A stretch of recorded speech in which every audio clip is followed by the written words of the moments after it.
Hi, it's Sharma. Well, I'm delighted to be able to share this video with you. I've recorded it now that you've read The Leader Who Had No Title. And in the back of the book, I did promise that I'd offer you an audio and a video that would help you deepen the insights, the big ideas, the tactics that you've learned to lead without a title so that you can win in your career, so that you can play at BIW, best in world in your work, so that you can contribute to your organization, whether you work in the mailroom or the boardroom. And so ultimately, you can be the leader that you know you have been built to be. And again, not only in your professional life, but in your personal life, because this whole lead without a title message applies not only to businesses, but to every organization. Whether that organization is a business, or it's a school, or it's your community, or it's your city, or it's your family, because the family is an organization, or the world at large. The first line in the book, as you know, comes from Mahatma Gandhi, one of the greatest leaders of all time. And he said, in a gentle way, you can shake the world. And so I've recorded this video to help you deepen all of the ideas and the insights from the leader who had no title so you can live it. Because ultimately, what would organizations look like?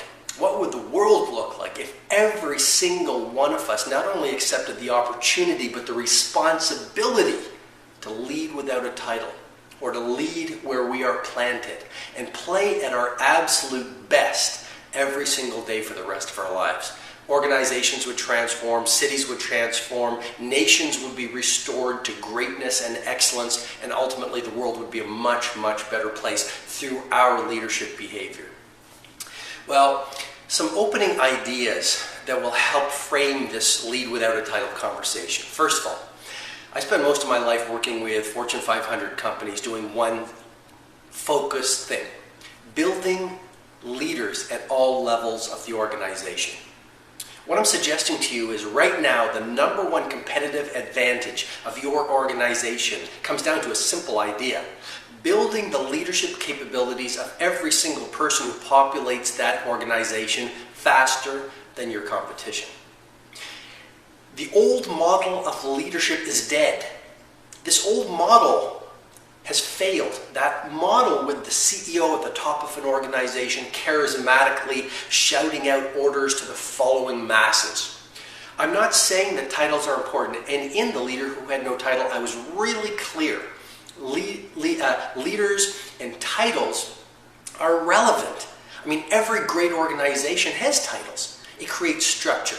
Every great organization has a leadership or executive team that determines the vision, that holds people accountable, that basically sets the numbers, sets the metrics, and overall assumes responsibility for the smooth running of the operation. So I'm not saying that titles are not important. What I'm simply saying in The Leader Who Had No Title is that you can lead without a title. In other words, within your area of responsibility, whether it's answering the phone, whether it's human resources, whether it's IT, whether you are a taxi driver, whether you work in a restaurant, whether you're a teacher or a fireman or a police officer, within that area of responsibility, you have not only the opportunity every day to lead, but the responsibility to do so. Another way to put it, imagine being the CEO of your own job.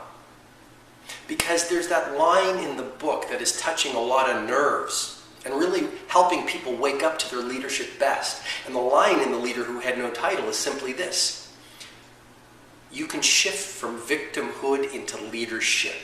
And when you make that shift, and it's your choice, you change the game.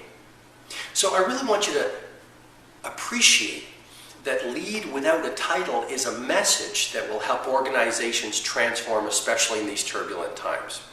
Secondly, as you know, the book is based on 4 leadership conversations. I'm going to review those for you to help you deepen the integration and the learning.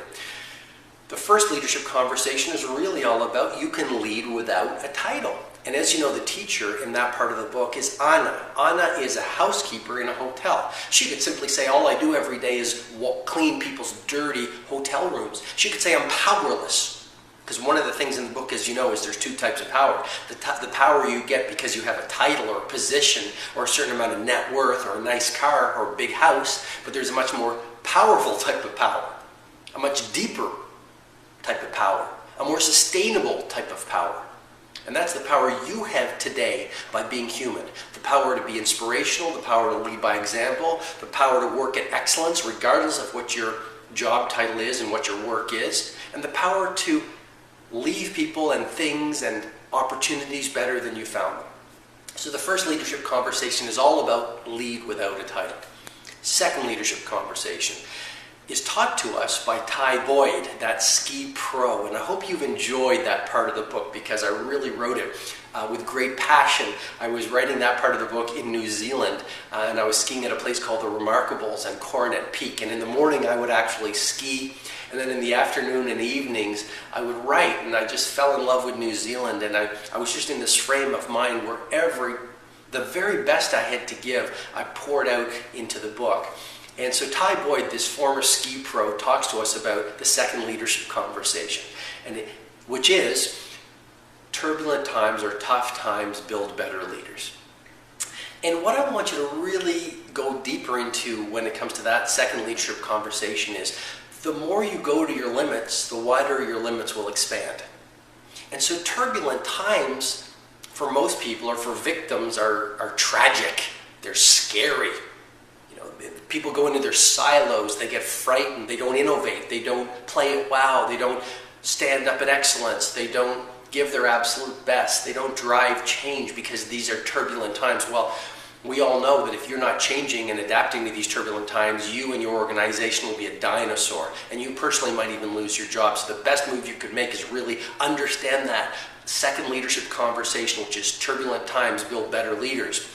And the more you can go to your edge, just like Ty did in the book, the more you can confront your resistances, the more you can embrace the deep change that might be frightening you or making you feel uncomfortable, the more you will lead without a title and the more you will win.